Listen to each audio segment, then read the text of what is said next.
Rescue. I'm Zack Zander, and we talk football all day, every single day. And I have a very special guest, and I have special guests all the time, but this is a guy that has kind of befriended me a little bit on the side. Joe Pisapia. It's not pizza, like Brad said last year. It is Joe Pisapia from the Fantasy Black Book, from Fantasy Pros, from, oh, God knows what. This guy's in a little bit of everything. He's Mr. Fantasy. Joe, tell the people what's up. What's up, man? It's good to see you again. And I think last time we talked, you were anxiously awaiting a new addition to the family, and now that addition is running your life. So welcome to fatherhood. That's what it's all about. And yeah, man, I'm excited to talk some football with you. We're right now in the crunch season of draft prep, which is great. It's like my favorite time. We got a good 6 weeks of this discussion, maybe 8 ahead of us, give or take, and then we're into the season. So I'm ready for it, man. I'm super excited for NFL to come back, and we get the training camps and all that stuff. So it's this is I don't even see the calm before the storm. I think the storm is here. Once Scott Fishbowl hits, I feel like we're in the season already. Man, and we'll get in that in 1 second. But as you know, I live in Canton. So we're counting down to the days to the Hall of Fame game. It's 22 days. That's right. Yeah. Wow. 3 weeks from tomorrow. Pittsburgh versus Dallas. It's going to be an insane weekend. Anybody in Canton for this weekend, it's actually a double induction. Everybody from the 2020 class and the 21 class. I don't even know everybody because there's like going to be 30 people almost inducted into the Hall of Fame. It's going to be nuts around here, but I'm glad that you brought up the Scott Fishbowl. This was my first Fishbowl. So joining a league that has over 1,900 managers, it was something, but you still play in a 12-team league. I had the 11th pick, and I started out with Lamar Jackson, Derrick Henry. I was pretty happy with it. How'd your teams come out? Look, everybody I think with Scott Fishbowl is in the same boat, which is great because nobody has any idea. Nobody has any idea what to do, how to do it. Everybody's got theories. At the end of the day, they're probably all wrong. You know, who wants to go and load up on the early tight ends? Who wants to play the quarterback game? Who wants to use a kicker now? I mean, all the crazy stuff that's going on. For me, I'm just trying to play it like a super flex and try to build it up. And, you know, I started off with Josh Allen early on, and I actually liked the way my roster panned out. I went very heavy with running backs because I wanted more bodies. I thought that was a deficit I had last year where I just didn't have enough bodies that I believed in. It, you know, as the season goes on, it's a war of attrition. And in a league that deep, the waiver wire is basically barren, right? So it's very rare you're going to get somebody in Scott Fishbowl that's going to pop up and be useful to you on the waiver wire, right? Because it's like 22 rounds or whatever it is.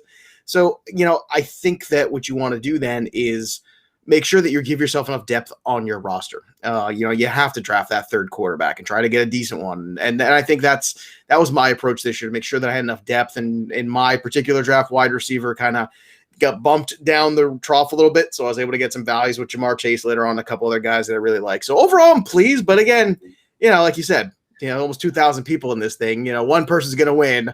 I hope it's you. I hope it's me. If it's not, then, you know, we're all just back to the drawing board. So, hey, you never know. It could happen. It could happen, baby. If it's me, I'm going to do a whole, oh my God, there's going to be so much. I'm going to have a crown on. We're going to do the whole thing. It's going to be brilliant. I hope it is me. I'd love to win. And if I do win, I'll make sure I make another big donation to Fantasy Cares. But it's great fun too. It's great for the community. I think that's what's so cool. It's like everybody in that football community comes together, and I'm glad you're finally in it this year. Awesome. Now, I'm glad that you brought up. It's just another super flex league, and the wide receivers are going to fall. I waited a while. I ended up with a group of like Thielen, Judy. I think I had Deebo Samuel. I just started getting bodies, kind of like you wanted to do running backs, because I did the same thing. I went quarterback, running back, running back, running back. Josh Jacobs, Aaron Jones, Derrick Henry. And then by the time I wanted to even think about my fourth running back, the position was done. So I just started developing my wide receivers, and I got Jalen Reagor late. I got TJ Hawkinson. So it was someone I got at 5'2", I thought was a tremendous value. Am I patting myself on the back a little bit too much? I think that's a good group. You know, and for me, like I said, I was very happy. I came away with David Montgomery, Najee Harris, Travis Etienne as my core of the running backs.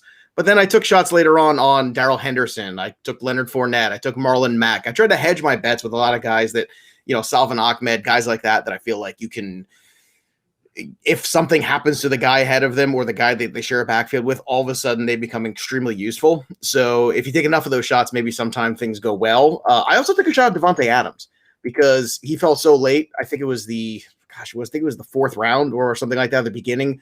I was like, I just can't wait anymore. I'm going to take Devontae Adams. I still think he's going to show up and play in terms of Aaron Rodgers. So, this is all about taking calculated risks. I think at the end of the day, that's what you're looking to do there. And I think my wide receiving core suffered slightly because I went so running back heavy. But at the end of the day, we know running back's going to have a lot of attrition to it. So I can find some wide receivers. I can play some matchups, make that all work. I'm curious, what was your tight end again? How did you end up with Hawkinson? Hawkinson. So you went big for a tight end. I ended up going late with it was 5-2. It was 5-2. I thought it was reasonable. I took my tight end before I took my quarterback to it was either Matt Ryan right there or TJ Hawkinson. Mm-hmm. I believe after Hawkinson, the position really falls off if you want any stability. So I was really happy to get it in a tight end premium league in the 5th round. I seen him go a lot higher than that. Yeah, in the tight end premium, sometimes you do have that happen. But like I said, it is such a crapshoot because there's so many people involved, so many smart people too. So a lot of it is health. A lot of it is getting that one pick. I know last year I had Josh Allen, and I got him, I think, in the 5th round or something like that, 6th round, because nobody wanted him because of all the picks. And people say, oh, I threw so many picks, he's going to be terrible in this format. I'm like, well, I'm going to take him if you're going to let him slip that low. And look what happened, right? He almost won the MVP. So that's the kind of thing that wins you a league like this. Unfortunately, even that didn't work out for me because I had Saquon Barkley. He was my first pick, and I thought, I'm in great shape here. Not so much. So I was still competitive. I almost made the playoffs, but still, it's a tough league, but it's so fun. And I think, this year I was more prepared for it than ever. And I think, like we're talking about, everybody's got their strategy, right? And I think this year going into it, some of the new wrinkles have been really fun. I don't like 3rd round reversals, but there you go. Something else to throw into the mix. Now, and people forget how many people you got to start in this league too. Yeah, there's a super flex and there's 3 flexes. So yeah, you need depth. I piled up on the wide receiver depth. I was getting I was going late rookie wide receivers. I got Rondell Moore, Kadarius Toney, some guys that I got in the 17th and the 19th round respectively. Yeah. And I thought that was beautiful. There's somebody in mid-season. Hopefully they can maybe catch fire a little bit. I did the same thing with Dwayne Eskridge. Yeah. We're looking for those younger guys a little bit. Maybe they pop as the season goes on. Well, my draft is still going on, believe it or not. Tragic. It's going pretty slow. We're in the 19th, Joe. And it's going pretty slow. There was one day I drafted at Friday about 6 p.m. I did not draft till Sunday. One guy timed out. I was averaging about 2 picks a day until then, and it was okay. My group was great, Zach. I got to tell you, my group was terrific. God bless them all. The Foo Fighters division, I love you people. We were just banging out pick after pick. We were done by the weekend. It was glorious. I think we were done on Friday. You guys really did bang it out. That's nice. That's great. I'm in the Janis Joplin division, so anybody listening out there, hopefully I go ahead and at least make the playoffs. I really hope at least make the playoffs, like you said. But one injury can really take down your team. If you get your 1st or 2nd round pick injured, more than likely you're not even going to sniff the playoffs. So we talked about wide receiver depth right there, and it's huge. And I believe tight ends, the complete opposite.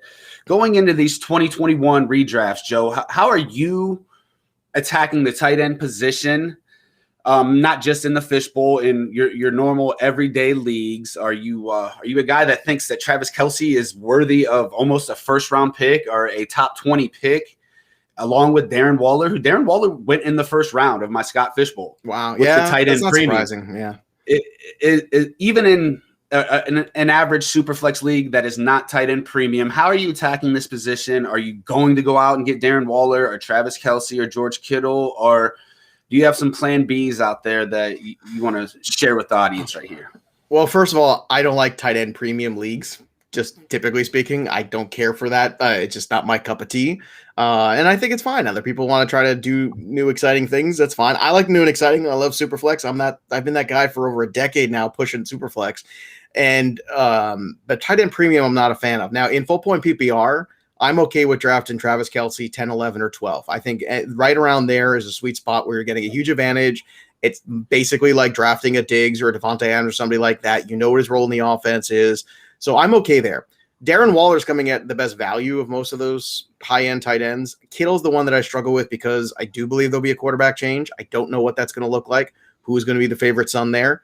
And on top of that, Kittle's also historically not been the greatest in terms of touchdown equity. Now, when you're looking at the rest of the group, we had Jamie Eisenberg on our show a couple weeks ago, and he gave us the phrase great or late. So if you get one of those three guys that's really something, great. If you don't, take your shots. And I've been taking a lot of shots. And on Scott Fishbowl, for instance, too, Blake Jarwin, Jonnu Smith, these are the same guys I was on last year.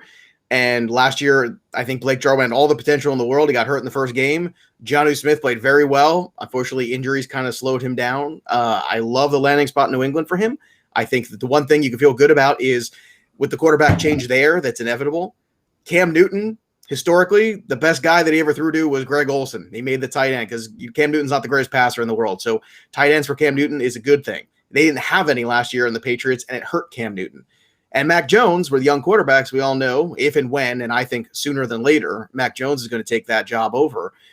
Most rookie quarterbacks look for the tight end. So I'm looking to take the shots late, and I like taking two guys because hopefully you can either, one, play matchups, or two, one of them really does develop quickly, transcend, well outperforms their ADP, and you end up with a great value there. So there's a couple tight ends too that I think are risky. The Tunyon's a little risky there too because he was so efficient in such a small sample size of what he had. I love the player, but still the question whether or not he is safe, I think, is really out there. I love what he brought to that offense last year. He brought some toughness that I think the Packers desperately needed. On top of that, though, too, there is the talent out there like the Noah Fants of the world. And, Irv Smith is in a tough spot there because they are going to be a very run-heavy team. And Jefferson and Thielen are going to get so many targets. But it's Jonnu Smith. It's Blake Jarwin for me. Those are the kind of guys that I have my, the pen out and I'm circling. And both of them are practically free. They're both going right outside that top 12 for the most part. And I think that's a travesty. And I think that's a great opportunity. I'm very happy about it. So that's where you have your little dots at, right? That's it, baby. That's where they are. And I think it's very important. I can't stress enough it's okay to take more than one of them, and I know some people like Higbee this year too. If you like Higbee, throw him into that mix also. But right now, Jonnu Smith is going, somewhere around the 15th tight end. Irv Smith's at the 14th. Gesicki, I don't care for. I don't know why Hunter Henry is going in ADP ahead of Jonnu Smith. It makes zero sense to me. Hunter Henry is not special. Logan Thomas is another guy too that I think you're worthy of throwing some equity there. It's the middle I struggle with. It's the Mark Andrews, Hawkinson, Dallas Goedert group because I just don't know how much of a value they are. I really don't know how much they can give you. And the hard part is with those guys, you're passing on wide receiver and running back depth in those rounds to take those guys. And that's not something I'd rather do. I don't think those guys move the needle. I think they're all fantasy league average. So I'd rather take a shot at another guy later on. They could be fantasy league average and still get the wide receiver running back depth that I need in those rounds like 6, 7, 8. Yeah, I'm a guy that notoriously loves to wait for the tight end. I almost never own Travis Kelce or Darren Waller or whoever happens to be the tight end 1 or 2 in that year. I tried to find Mark Andrews like 2 years ago where he was a breakout player that you got for free. I like that you bring in Logan Thomas. This is a guy that I really liked his tape. Now, they didn't have much else, and he was getting a really high target share at the end of the season, but the tape looked good. He was getting in and out of routes for his size, and he gets knocked because I believe he's 29 right now, and he's just emerging or whatever, but he was a quarterback. He had the flip position. He had to put on some muscle and some strength. He looked good out there, and he was a red zone threat that I think Fitzpatrick is going to need with that wide receiver core in Washington is all about 5'11", 6 foot tall. They have nobody else, and he's about 6'5". Yeah. So Logan Thomas is a player. I love that you said if you're going to wait, sometimes go back to back tight ends. I mean, I like Irv Smith, Logan Thomas back to back. Gerald Everett is a guy that intrigues me a little bit later, maybe with the 18th or the 20th pick. Maybe your last pick, Gerald Everett in a Seattle offense that. I mean, he makes Hollister look decent. He's making some really subpar players fantasy relevant when Gerald Everett has all the talent in the world. We never really seen him emerge. And it was almost for Higbee owners that it was nice to get him out of the way. And it was kind of nice for Everett to get out of the way go up to Seattle where Russell Wilson is going to need a tight end. They're a running team still. They're going to keep a tight end in. And this is a guy that has like 4.5 speed going into his 5th year. He's still a young player. He came in the NFL very young. I think Everett could emerge to be the player that at the end of the season, you look like, damn, I'm glad I picked him with my 20th pick because I'm starting him at tight end because so-and-so got hurt or is just unproductive. Yeah, I would say throw darts. Throw some really good calculated darts. The guys you mentioned are all, certainly I agree with you on Thomas. And I think Everett has opportunity too, because that's the other thing that Seattle kind of lacked as a presence over the middle, catching the football last year. We'll see if Etch Scrooge can do that, but Everett might be able to help. And they've really had a tight end carousel there ever since Jimmy Graham was gone. I mean, really, they haven't had anybody else kind of fill those shoes. And that's a long time ago now that he was there. So they haven't found somebody to stay healthy, to be productive in that role in quite some time. So I think there's certainly upside there. And I also would say that I'm more apt to reach for the Travis Kelce's and the top guys in a 10-team league because there's even more of an advantage you can get there because you're going to have the guy. But the other thing is the league is more shallow, which means you can make up wide receiver later on. And conversely, it's in the 14-team leagues where I also like Kelce and being a little bit more aggressive there on him or Waller like that because it does get a little bit deeper and you have to worry about it. It's the 12-team leagues where I struggle a little bit sometimes with reaching for the top tight ends. And the 10-team league, the 14-team league, I'm more apt to go there because, again, the replacement value in the 10-team league, much better, much easier to find more wide receivers and running backs as you go. And the 14-team league, that advantage you get with Kelce or Waller or Kittle becomes all of a sudden even greater than it was in the 12-team league. But the 12-team league, there's a very fine line. You have to be very precise. There's very little room for error. I love it. In a bigger league, it makes sense to have the positional advantage mean a little bit more to you. And we'll see about Hawkinson's. I'm not a big TJ Hawkinson fan. Coming out of college, I thought he was way overrated, a top 10 pick. I thought that was ridiculous. And there's going to be some balls thrown around in Detroit. I just don't know who's going to catch him. And that's going to lead us to our next segment. That is, I'm going to ask Joe to do a little bit of cooking. We're gonna take some chicken shit and make it in the chicken salad. We're gonna start with the Detroit wide receivers. Joe. What are we doing with this group? Because this is going to be a bad team that's going to need to throw the ball a ton in the third and fourth quarters. There's no legitimate number one, number two. There's not even really a legitimate number three. There's some guys there. Let's go through the guys, Joe. And I guess who's your favorite? Because someone's going to come out of this group that is going to be fantasy relevant. I promise you, somebody's going to be relevant. I just don't know who. No, it's not look, it's tough. And the quarterback doesn't make it easier. Let's be honest. Jared Goff has all kinds of issues.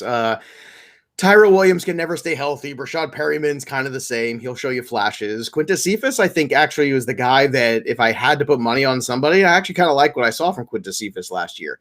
Amon-Ra St. Brown, a very good prospect, but I just don't know how ready he's going to be and how good he could be right away or how much opportunity he's going to get. Geronimo Allison, we've seen enough of him to know what he is. I mean, it's tough. And to me, this is why I think if you look in the investment in Hawkinson, if you get him at a value, it's actually pretty good because I do think Hawkinson's going to get double-digit targets, kind of on a weekly basis. And if he's doing that, then he's going to finish in a pretty strong fashion in terms of tight end ones. But I just struggle with this whole group because of injuries, because of performance, because they're mostly new altogether. It's a new system. There's so many things to dislike here.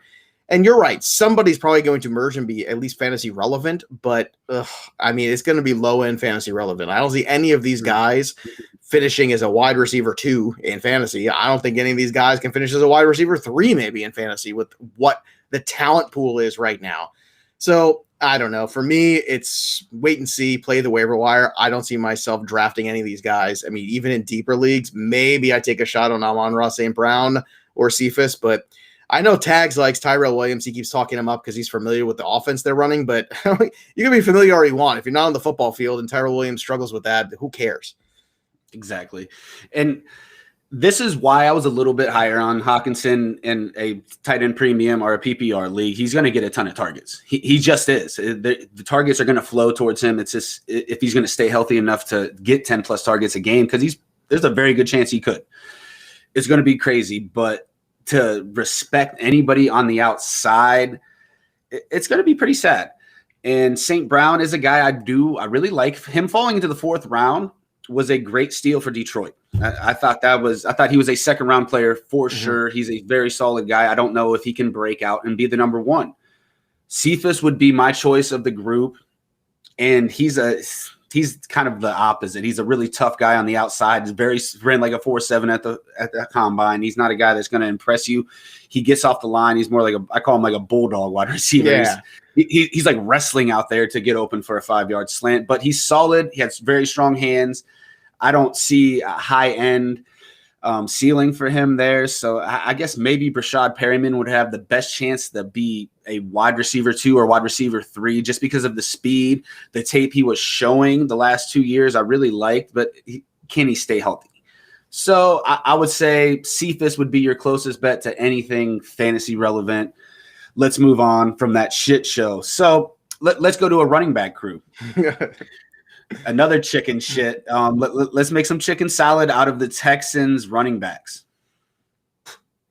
The Texans running backs. When you have 12 running backs, do you really have one? I guess that's the question we have to ask ourselves. There's rumors that Mark Ingram could get cut at some point.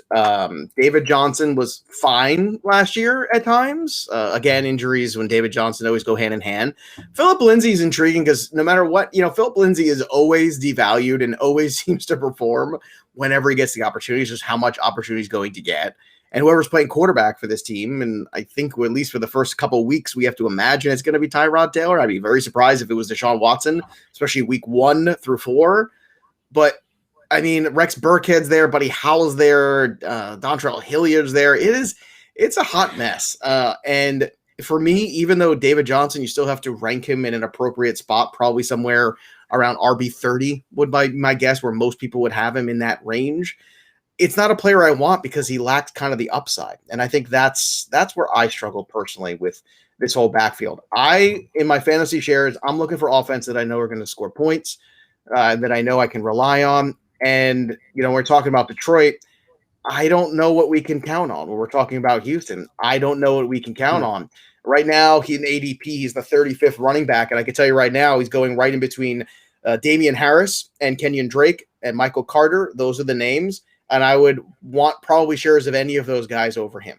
I think all 3 of those guys actually have a bit more to offer. Mike Davis is going a few picks ahead of him as well. Even Ronald Jones and James Conner.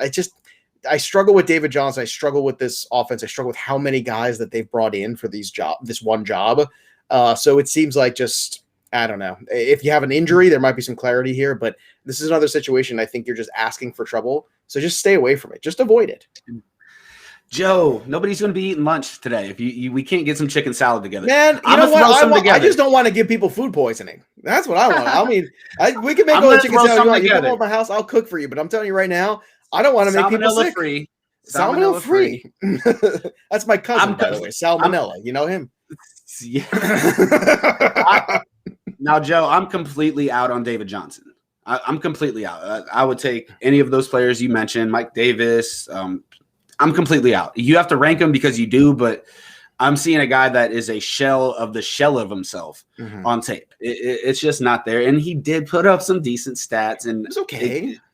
It was very streaky. He had like 3 games at the start of the season. Then he had a couple games at the end of the season that he kind of he had a couple productive games in the middle when you really needed him. David Johnson wasn't there. He was invisible. I like Phil Lindsay. I like his game coming over from Denver. He's a better player than David Johnson right now. He just is. He never really was used in the pass game in Denver like I thought he should have been. He's going to a new scene in a team that desperately needs somebody. Other than Brandon Cooks on the outside, they don't have a Hawkinson. They don't have a TJ Hawkinson. So we don't know where this offense is really going to go. And I'm not saying 8th round. I'm not saying 9th, 10th round, but I just grabbed Philip Lindsay in the Scott Fish Bowl in like the 15th, 16th round.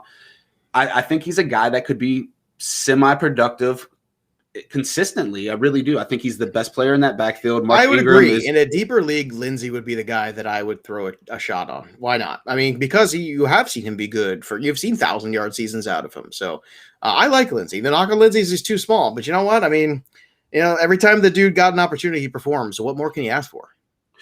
Exactly. And in the 15th round, I'm gonna throw a dart at him. Maybe they let David Johnson run himself into the ground a little bit in midseason. Philip Lindsay takes the job. And I'm not saying he's going to be a 1,500-yard rusher, but this is a guy that hopefully they get him in space a little bit with the receiving game. And I really believe he would be the guy to own out of all of them. Let's move on. So we're taking some chicken shit team positionals, and we're trying to make some chicken salad. So the next one would be the Raiders wide receivers. So the Las Vegas Raiders. And it's a group that is kind of mixed matched. They lost Aguilar. They bring in John Brown. They have Hunter Renfrow. Henry Ruggs, we're hoping to emerge. Brian Edwards, completely invisible, his rookie season. Joe, anybody that you think could be a value in this group? Yeah, there's a guy that I've been drafting quite a lot, and it's John Brown. John Brown's a good wide receiver. You don't have to look back that far to see John Brown having some really solid games with Josh Allen. Problem with John Brown, again, is always health. Now, what's interesting to me is John Brown really fits what they did with Nelson Aguilar last year. So now that Aguilar is gone, that role is out there for Derek Carr, the guy who can stretch the field a little bit, and John Brown get downfield a little bit, have some big play potential. Look, we'll see if Henry Ruggs can kind of right the ship. I want to give him a little bit more time. Brian Edwards, I was kind of rolling my eyes about last year. Make no mistake, Darren Waller is still the number one in terms of target share in this offense. But in terms of looking for a two, John Brown or Hunter Renfrow have some upside. And you know, Hunter Renfrow is a tough player. We'll see if, again, there's development there to keep a close eye on him in the preseason. But John Brown's that one guy for me that he's going very late. You know he can be a good wide receiver. It costs you nothing to find out. If he gets some good matchups, he can have a run like Aguilar had. I mean, who thought that Aguilar run was having? What actually happened where he had, like 6 touchdowns in 7 weeks or something insane like that? I'm saying that John Brown can be part of that offense and fill that role. That was a very fruitful one last year because last year none of these guys stepped up. And I don't think Willie Snead's going to be that guy or anything else. Honestly, I have question marks about Henry Ruggs. I'm not drafting him. I'm just being honest. But John Brown, as a free square, I am drafting. So there you go. I finally made you some chicken salad. You hungry? Come to the table. I am hungry, but not for John Brown. Okay, you're not hungry for John Brown. I don't hate it. No, it's probably the guy that if you're going to throw a dart at the second to last or third last to pick of your draft, yeah, why not John Brown? I think he can be the exact player Aguilar was last year. I'm really hoping it's Henry Ruggs. Now, he's not free. He's not completely free, but he's not very expensive either. He's not very expensive. And he had his breakout game last year against Kansas City Chiefs where he went, I think, for like 150 on 4 receptions, had a long one, and it's where he hurt his ankle, and he didn't seem to be the same guy the rest of the season. Even though he had that fluky New York Jets like Hail Mary type play where they left him one-on-one on the last fucking play of the game for some odd reason because they were trying to tank for Trevor and then they couldn't even do that, right? So I would choose Henry Ruggs at the right value. He might not exactly be free, but him and John Brown, they mirror each other so much in their size and their game that you wonder if there's a spot for both of them in the offense to be relevant. It's Darren Waller's offense. Exactly right. Mm-hmm. I like Brian Edwards, but I don't know. I don't know. I can't really get behind any of that. It's the Brian Edwards narrative last year heading into the season, right before the season, was kind of hysterical. Like it was just, he had that Instagram picture where he was flexing, Joe. We all know that bumps you up like 2 rounds. Right? I guess, man. Maybe I'll get more Twitter follows. I'll go start flexing over there too. I'll show the guns a little bit. Maybe we'll get some more followers there. But I mean, it's crazy. Like everybody just there's a thing that happens every year where, you know, people fall in love with a player when they haven't seen him do anything yet. And then it just kind of starts to like pick up and starts trending around where other people are buying in. And it's because there's possible targets, right? So they just kind of get lazy about it. But what you said is correct. Yeah, they brought in John Brown because Henry Ruggs can't get the job done. John Brown's going to be the dude. And John Brown can be the dude. He's already shown you he can. Again, is he going to be the guy who plays 16 games for you? So that's going to be for 17 games now. Excuse me. That's going to be a problem. But at least when you have a couple matchups there, John Brown on bye weeks, if he's healthy and you can throw him in your lineup, I think you could do worse than John Brown. I really do. I like it. Quickly, let's move on to, I think, the shit show of them all, and it's the New York Jets backfield. You mentioned Michael Carter, so I feel you're going to be leaning a heavy Michael Carter. I can't buy into him just being an RB1. 5'8", 200 pounds. He's nice. I'm not sure he fits the system exactly right. He possibly could be, but he's a little bit smaller. There's a lot of guys there. We got Tyler Johnson and P. Ryan, and it's a big mess there. What do we think about the New York Jets running back field? I don't love the Jets offense either. Once again, it's Zach Wilson.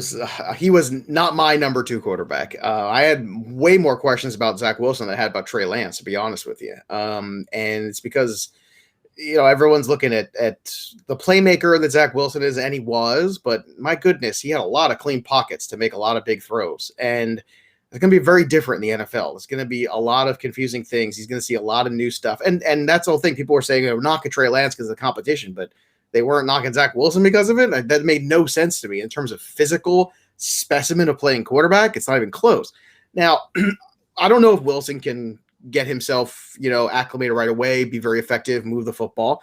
I think Michael Carter late is perfectly fine. Michael Carter right now is RB37. He's in that range of the guys like Zach Moss, A.J. Dillon, Trey Sermon. I could say from that group, for me personally, Trey Sermon would be the one that I would prefer over all of them. I just think that he has an opportunity to really take over that job and be something in that offense, especially with Shanahan, especially with Jeffrey Wilson getting hurt too. That was a big loss there. Jeffrey Wilson, I think, was set up to be somebody that I was going to have a lot of shares of because I don't believe in Mostert and I don't believe in Gallman either. But Michael Carter, I think, is an okay pick. You have to understand, though, if you draft Michael Carter, you might not see a lot of Michael Carter in the first 4 or 6 weeks of the season. And if your roster can't handle that, then I wouldn't be drafting him. I would be looking elsewhere because you have to look at your roster construction. If your roster is great and you're set at running back and you got like Christian McCaffrey and Chris Carson and somebody else, and then you want to go take Michael Carter as a bonus, that's fine. But you have to understand that it might take him 6-8 weeks to really take the job. Plus, let's also not forget adding that extra game into the season.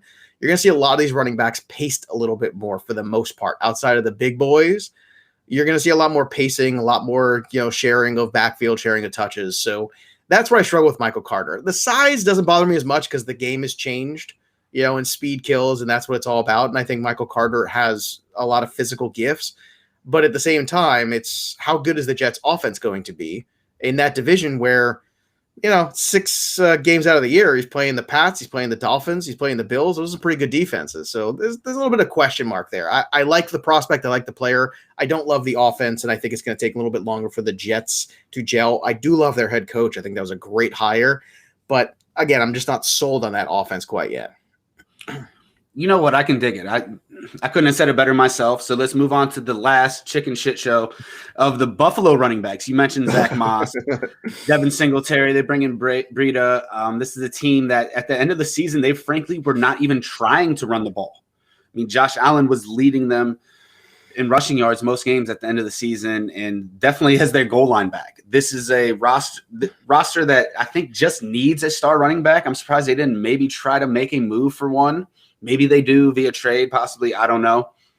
But, man, Leonard Fournette would have fit on this offense really well. I am not a Zach Moss truther at all. I thought the tape was damn near pathetic last year.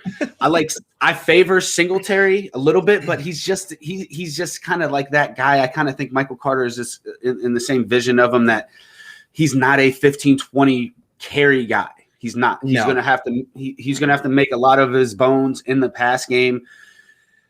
What do we think about this backfield? Do you think there's a value there with either one of those running backs? And I think Breida could have a role possibly on this offense. It wouldn't shock me.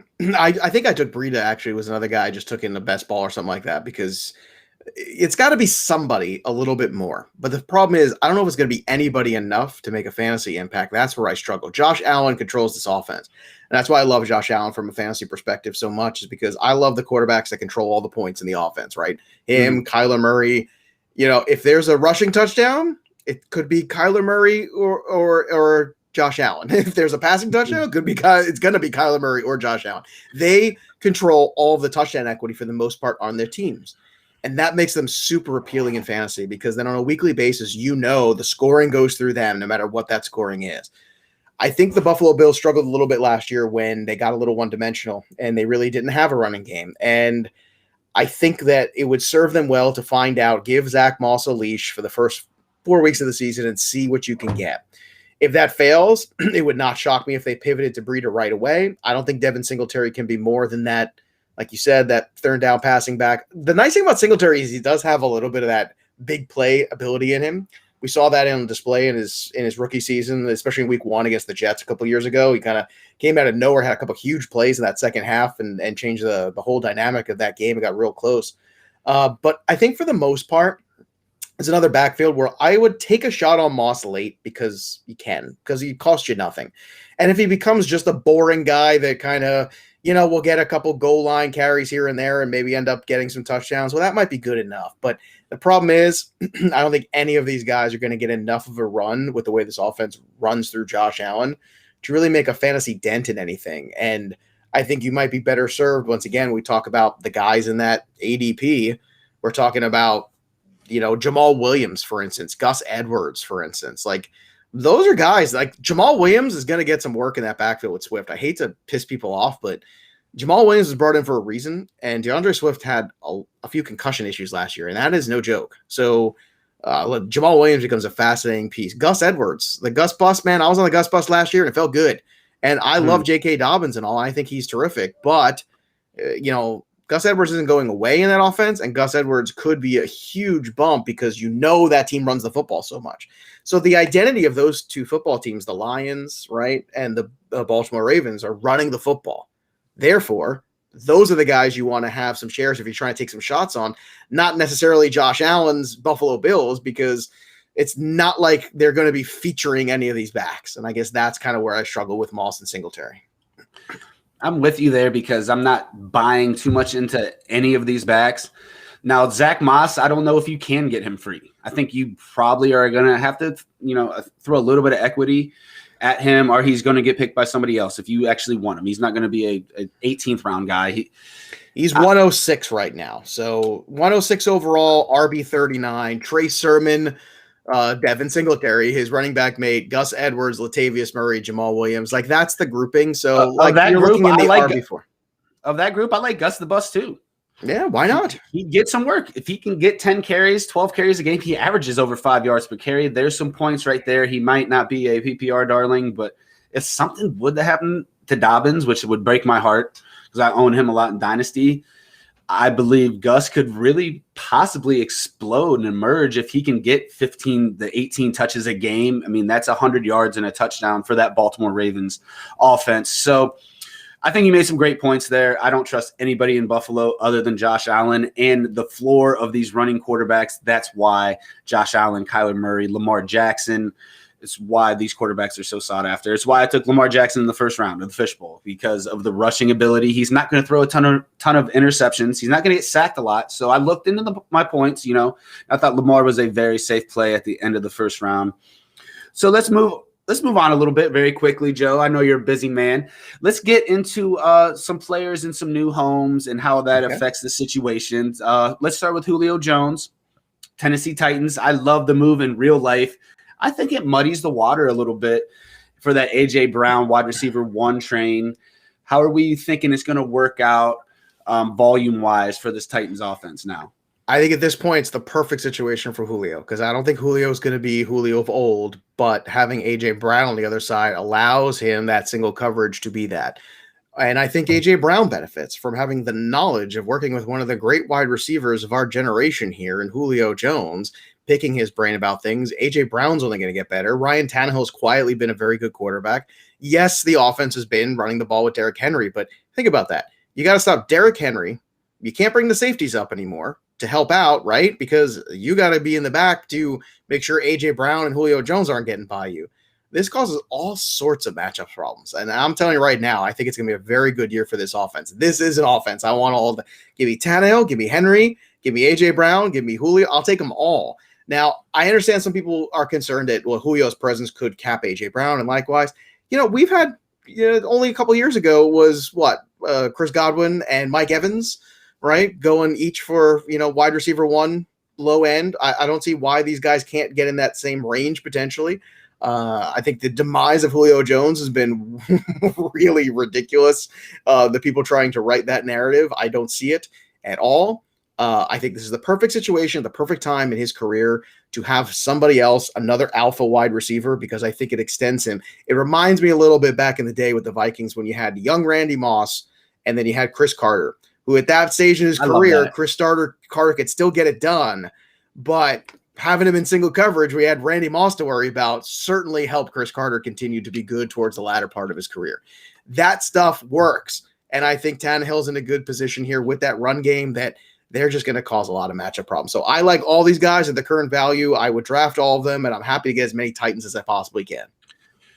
Now, I really believed A.J. Brown was pressed and ready for a top 5 wide receiver season. I can't say that right now.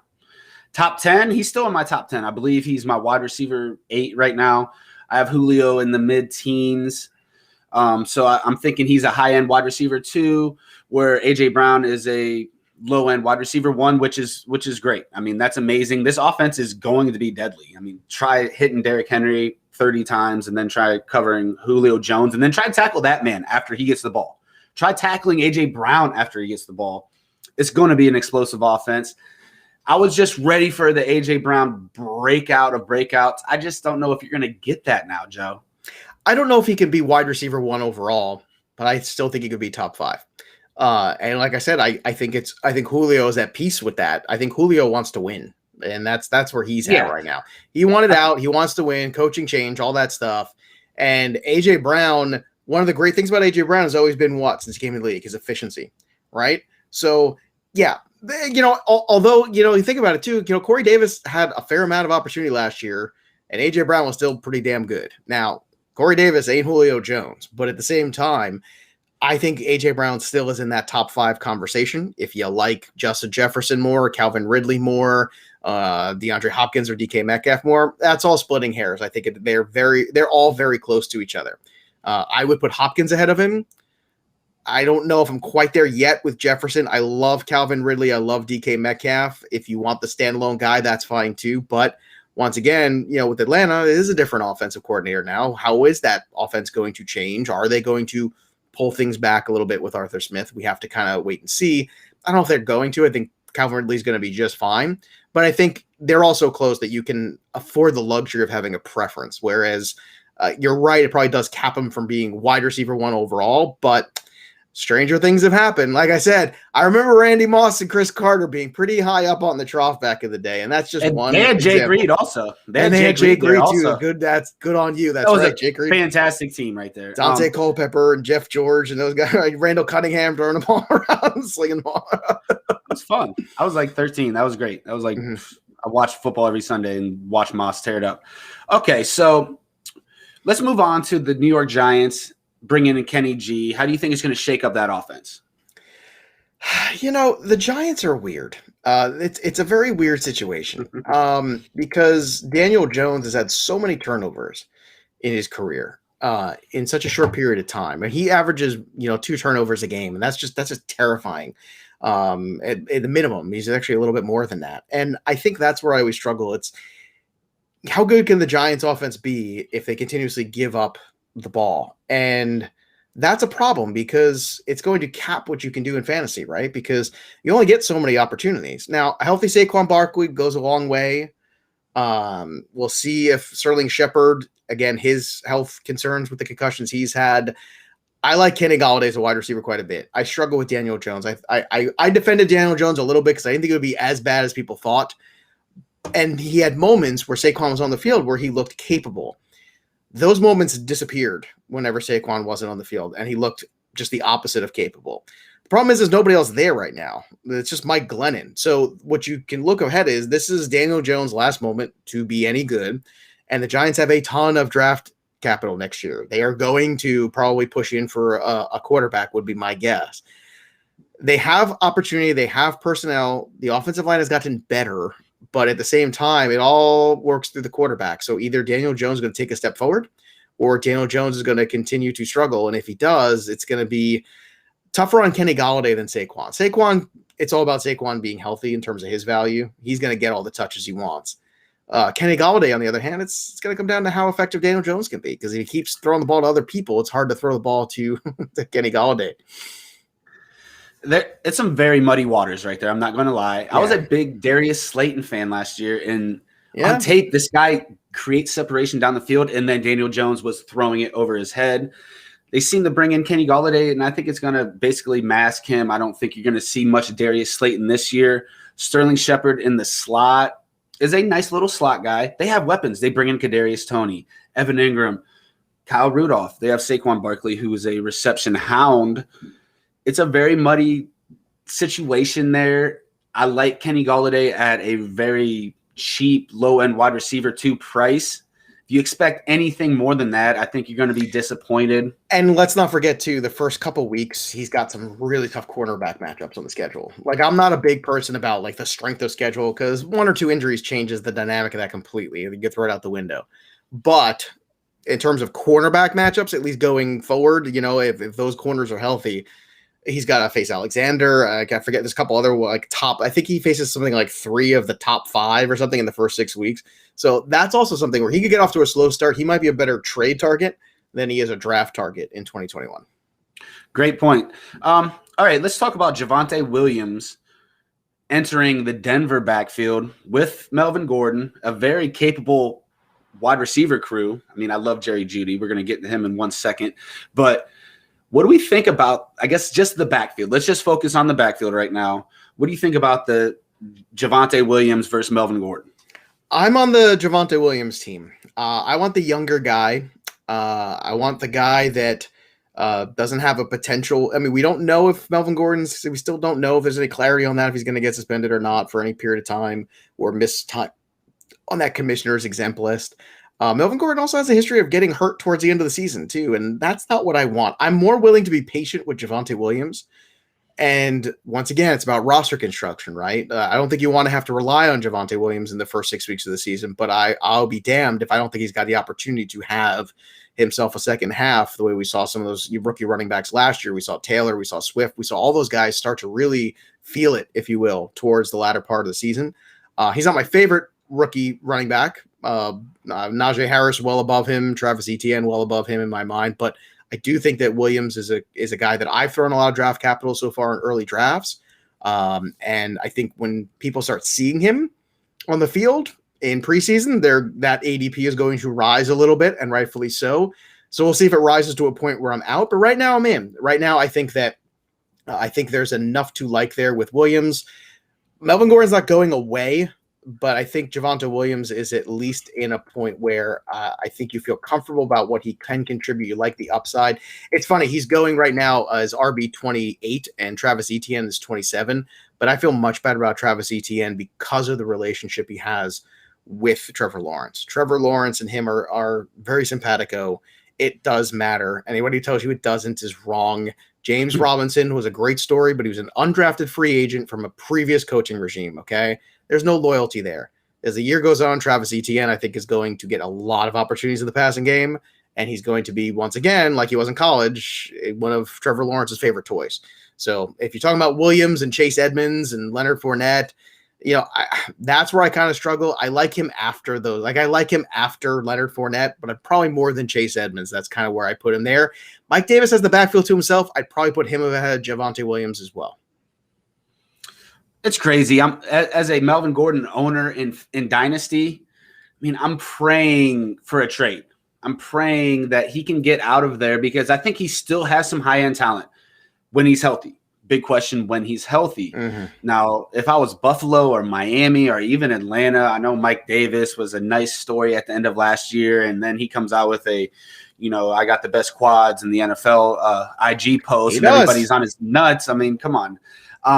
It kills me that people are amazed that NFL athletes have muscles. But anyway, that's another story for another day. I think Melvin Gordon and Javonte makes a very dicey backfield as long as they're both healthy, as long as they're both there. If Melvin Gordon can catch a plane out of there, then watch out for him into a better spot. But I think it's going to be pretty close to 50-50. And they both have the same type of game. They both can play on third downs. Is Javonte going to get the offense enough to be able to play on third down at first? That's your question. You're going to have to wait it out a little bit. But if I had to choose one, it's going to be Javonte because they've spent the very early draft capital on him, early second round. They traded up to get him. And I was pissed because I said I have a couple Gordon shares. But Javonte has some juice, but Melvin Gordon is not dead here. I mean, he's not dead, but he is another year older. And that's always that other thing you have to keep in mind, too, with running backs. I mean, look at the Le'Veon Bell drop-off, right? We've seen a lot of very productive running backs just hit a wall. And that's always something as you get to that 5th, 6th year of running backs, you have to really you have to be understanding of that there's a better chance of that happening. And do you want to be a year late on that or a year early? I'd rather be the year early, I think, when it comes to Gordon in terms of getting out. And look, maybe there's an opportunity to get out from those shares. You know what I mean? Like, it's a perfect time because if he does collapse, right, then he's worth nothing. He's worth nothing. He's where Todd Gurley is right now, right? God, they just buried him yesterday. So, real quick, I have a question from Facebook from Alex. He wants to get your take on Jerry Jeudy and Hamler from the Denver offense. Do any of them have a chance to emerge or break out this season? Yeah, Jerry Jeudy. Look, Teddy Bridgewater was okay last year. Like, Teddy Bridgewater made Robbie Anderson work. Eventually, he made DJ Moore work, and he made Curtis Samuel work too. So it's really good play calling there. But still, Hamler, I think, has some late value for sure. I think he's definitely got some upside. I love the kid too. He's a really good kid, works really hard. I like him a lot. But Jerry Jeudy, in terms of separation, the guy can do that. He's an incredible talent. I think it's a matter of everything just got to click right for him, and it just didn't click right perfectly last year. And it was asking a lot too. When Courtland Sutton got hurt, or before the season really started, then you're in a bad spot because it would have been useful for the rookie to have the other guy on the other side and kind of take a little pressure off him, and he didn't have that. So I think there's a big potential for Jerry Jeudy this year, and one of my favorite draft targets this year because I think he's coming at quite a value. I'm hoping for Teddy Bridgewater and not Drew Lock, but we'll see what comes true. Jerry Jeudy is my number one go-by player. Absolutely. It's a good one. The tape. Now, he had some drops. He had some huge drops. I mean, we're talking if he catches some of his drops, I mean, we're talking 1,100 yard season, another 2-3 touchdowns. He obviously needs to fix that. If he can fix that, he has the raw ability of anybody in this league right now, and he's the top player on my board that could finish wide receiver 1 that is not drafted like a wide receiver 1. It would not surprise me at all if he finishes top 10 right now. And Sutton coming back, I'm not so much worried about because it opens up the field a little bit. Jerry Jeudy is an alpha wide receiver waiting to happen. I promise you, the tape does not lie because this dude puts corners on skates. He gets open down the field, and he gets open by a lot. So well, that's the thing. He gets open, and what he's got to do is he's got to find a quarterback that can put the ball where he can catch it, and he's got to do a better job too. You're right. He did have some drops that were on him last year, and some were on the ball. So let's be honest. Drew Lock struggled at times last year, but Jerry Jeudy create separation, and that's what you want. You want a good route runner. That's what he is. Jerry Jeudy has all the talent in the world, and we get spoiled because we get guys like Justin Jefferson who come in and just blow the doors off right away. We've gotten some incredible wide receiver play right out of the gate from these rookies the last couple of years. So we should have a little bit more patience with a guy like Jerry Jeudy. On tape, to me, I don't see a difference. I mean, Justin Jefferson broke the league record. I mean, for rookie wide receivers, and the difference is Kirk Cousins. And you know what? Kirk Cousins gets a lot of slack. Go look at the Kirk Cousins numbers after the month of September 2 years ago, after the month of September last year. It's crazy. He is the worst starter in the month of September into October I've ever seen. And then there's a switch that goes on where he becomes one of the best quarterbacks in football for a good 10 weeks. And then it just falls apart in the last week of the season again. It's crazy. Poor Vikings fans. But there's always a run in there where Kirk Cousins is really good. And unfortunately, it's just another thing where it's just bad out of the gate, which kind of puts a bad taste in everybody's mouth. I mean, if we're just talking tape, which I'm a tape guy more than, I guess, an analytical guy. I trust. And there's nothing wrong with that. The tape is, and I think it's there's not enough of that, the eye test, I think. Now, Justin Jefferson was amazing. But if I'm comparing the two players, man, I don't know if I take Justin Jefferson in real life over Jerry Jeudy at this moment right now. Look for this guy to completely emerge and possibly, if everything works out, be a wide receiver 1. I can see it. I see 1,400 yards this season very easily because he can pick it up like that because he gets so open down the field. So, Joe, I'm going to finish our little podcast today. today and on some rank the wide receiver threes on certain teams, and then I'm gonna let you go here. So I'm kind of excited about this because there's a few teams that do boast 3 capable wide receiver threes that you think of like, okay, who's going to get the volume? Who's actually worthy of a pick in the 7th, 8th, 9th, 10th round or whatever. So there's a few guys that are very intriguing, and they're not the 1s or 2s on their teams. And it's going to be Michael Gallup, Chase Claypool, Tyler Boyd, and Laviska Shenault. Now, you could argue in Pittsburgh who actually is the wide receiver 3 of the group. I'm assuming Claypool will get the 3rd amount of targets. So I'm gonna consider Claypool's him the 3. Still the 3 because he's also got some attitude issues too. Then that matters. Same with Laviska Shenault. I think he's going to be the 3rd guy there, even though they could be at 3 code number 1 type things there. So out of Michael Gallup, Chase Claypool, Tyler Boyd, Laviska Shenault, how would you, I guess, rank these guys? Well, it is tough because, they have other guys ahead of them, all of them. I think a lot of it ends up coming down to quarterback play and who can utilize them. It's a tricky one. It's very tricky. Shenault would probably be the lowest for me, just because, once again, I have questions about Urban Meyer, how that's all going to work out. I think Shenault's a wonderful talent. I like DJ Shark. I like Travis Etienne, and Marvin Jones can get the job done still. So that's my problem is he's also got to contend with the running back quite a bit in that passing game, I think. Then when it comes to Chase Claypool, had some big games, but then some little quiet ones too. Tyler Boyd, I think, can quietly kind of get the job done. So in a PPR format, I think I might be more apt to have Tyler Boyd over Claypool, only because I like the consistent floor. And even though I think Jamar Chase is all world and T. Higgins is a guy that could also possibly finish as a wide receiver 1, I think Tyler Boyd will continue to kind of plug along and be useful on a weekly basis. Claypool has more touchdown potential because I think that's kind of how they see him. And was there a 4th guy too, or those are the 3? Michael Gallup. Michael Gallup is I think, is he the cheapest of all of them? Probably, right? Yeah. Michael Gallup is the cheapest of all of them. So Michael Gallup is going to have a few games where he shows up, but that's where I struggle is, okay, well, CeeDee Lamb is my dude. Like, that's my guy that I am all in on all the shares all the time. I kind of struggle, like, where's the Michael Gallup game coming from? Because you're going to have Zeke, you're going to have Amari Cooper, you're going to have CeeDee Lamb. There's no doubt Gallup is going to show up and have a couple games just like he did last year. It's just knowing when they are. It becomes very difficult. Whereas Boyd, I think, Boyd's still going to have some moments working out of the slot where he's going to be useful. So that's kind of where I stand there. Give me Boyd because he's safe and boring. Or I'll take a shot on Gallup late, and maybe he covers my bye weeks because he's the cheapest. But this is the problem too, where you start to look at some of these wide receiver, ADPs and stuff, and Jerry Jeudy is going ahead of Laviska Shenault, but he's going after Chase Claypool. He's going after another guy that we talked about, Tyler Boyd. So I'd rather have Jerry Jeudy than both of those guys. Well, you already know I do.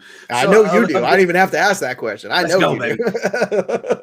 Of these 4 guys, Michael Gallup would be my last. So I'll start from the bottom up. And I owned a lot of him last year, and I was very disappointed, even when Dak was there. He had a couple pop games, and he's a guy that finished 2019 very strong. I mean, his last few games, he was wide receiver 1. And I knew Amari was going to be there. And Gallup, they almost made him like go deep and catch a 90, like 80-yard pass. Like that those were his options. Like, run a 9 route, we might throw it to you. And he made some amazing catches, but you don't see the consistent floor of a Tyler Boyd just on a volume rate. Like, it's just not happening. Right. So that you don't see any quick screens, any quick slants. Go be an alpha, go make an alpha play.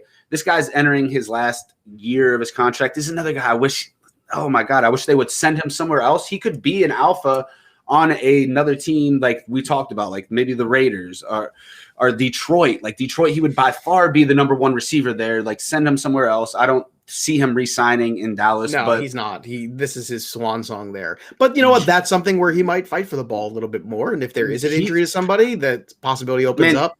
This guy fights harder than anybody. And that's the best offense, which is kind of what I come back to. It's like, you know what? The Cowboys are the best offense of that grouping, in my opinion. So if he's the cheapest and he's in the best offense and you're taking shots late at some wide receivers, maybe Gallup isn't the worst possible shot to take because, again, we know every year it's all about who's staying healthy and who's not. So all of a sudden, Michael Gallup, he's capable. He had 1,000 yards a couple years ago, did he not? If memory serves, right? So Michael Gallup can get the job done. The problem is the target share, and that's a problem. But it's a problem for all these guys that we're talking about, and it's why you want to handle your business before you get to this group. Yeah, Michael Gallup has the lowest floor. So I guess third on the list would be Shenault. We don't know as much about how that offense is going to look. He's a little bit more of a question mark. I love the talent coming out of Colorado. I love what he does. I think Urban Meyer is going to really like him. He also had a lot of injury concerns going back to Colorado. Can he take the pounding? He's not a finesse guy. He's a guy that runs like a running back, like a 225-pound running back in the slot. I believe they're going to use him in a lot of different situations, but we just don't really know what it's going to look like. He has some upside, but I think he has kind of a lower floor also, so he would be my third.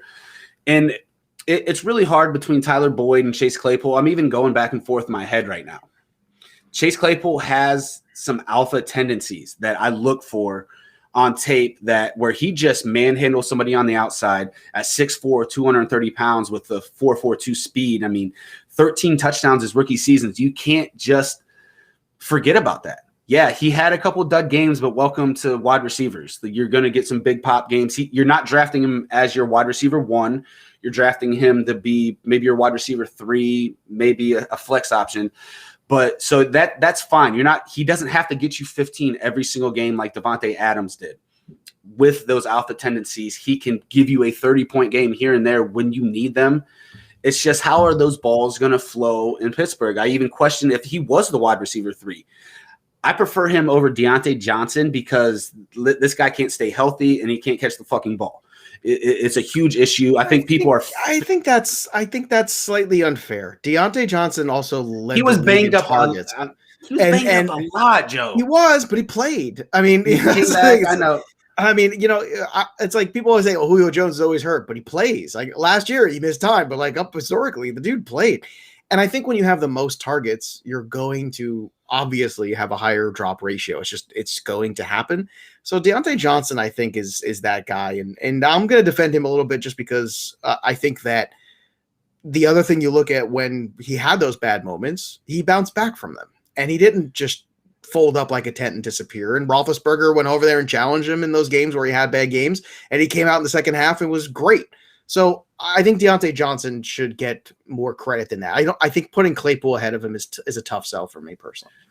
That's fine. Will you agree that I think Juju Smith-Schuster is criminally underrated right now in redraft? Yeah, 100%. Yeah, he's like this forgotten guy. He still finished last year. I know. He still had basically 1,000 yards and 8 touchdowns. Like he's still. I mean, he only averaged 9 yards per catch, and everybody looks at that. But when you get but that's not fair because that's because Ben Roethlisberger had to get the ball out in 0.2 seconds because there was no run game, so everybody knew they were passing. So all they did was send the farm after him. So Najee Harris goes a long way to opening up the field again for some deeper passes because Najee Harris is something you got to pay attention to. That dude is a stud. So that's the thing. I think part of that very low average yards per target is based upon what the one dimensionality of that offense and what happened when they had zero run game and everybody knew exactly what was coming. And Ben Roethlisberger had to basically, hike the ball and throw the ball in the same motion. Well, hopefully if they do fix that, Joe, I think that helps Mr. Claypool here because he is the down the field guy. He is the jump ball guy that you need a little bit more time to get open down the field. But I really liked how he emerged from his college game where he was kind of just a 9-route guy that jumped up and just ran past you and jumped over. He showed quicker feet than I saw in college. I really like how he improved his game, and I could see him improving even more and becoming the alpha of that wide receiver group. It's just he's a little dicey because we don't know what the volume is going to be for him. So I guess he would be my third, and Tyler Boyd would be the guy I would probably have as much faith in as anybody because of I think he has a really high floor. I think he's a guy that you can basically count on for double digits every week in a PPR league. I think he's going to get 5 receptions, 50, 60 yards very easily every single game. I really like Joe Burrow as long as this man's healthy to start the season, to throw the ball a lot. It's a team that's not going to be 12-5 or anything like that. They're going to be throwing the ball a lot in a very tough division. Especially with that defense. Joe Burrow, I think, can get it done. I really liked what he did last year. Jamar Chase on the outside, T. Higgins, Tyler Boyd in the middle. That is a legit 3 wide receivers set. Even though he has those 2 guys on the other side, Jamar Chase hasn't just took over the wide receiver group yet. I mean, he could easily week 1 and it'd be a different story. But I believe they're kind of co-number ones volume-wise. So I see a very safe floor on Tyler Boyd and put him in my wide receiver 3 slot every single time.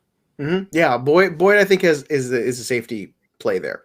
Like if you're just looking for a guy that you feel good about filling in the bye weeks, that's the guy. If you're looking for more boom in your lineup, it's Claypool. And this is where roster construction always comes in. That's why that's so important.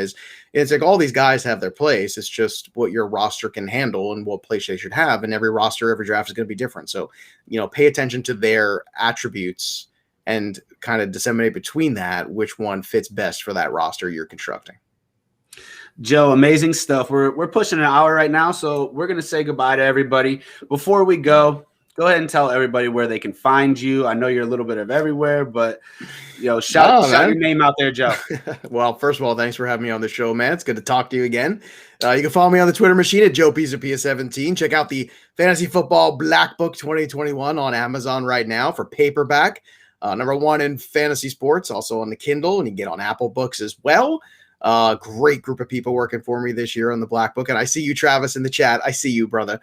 He's one of my peoples. Also, you can catch me on Fantasy Pros, hosting all the podcasts and videos over there. And of course, over on Sports Grid hosting, again, I'll be doing the NFL Sunday morning over there starting in a few weeks. So very exciting times, very busy times, but it's football times, and that's good.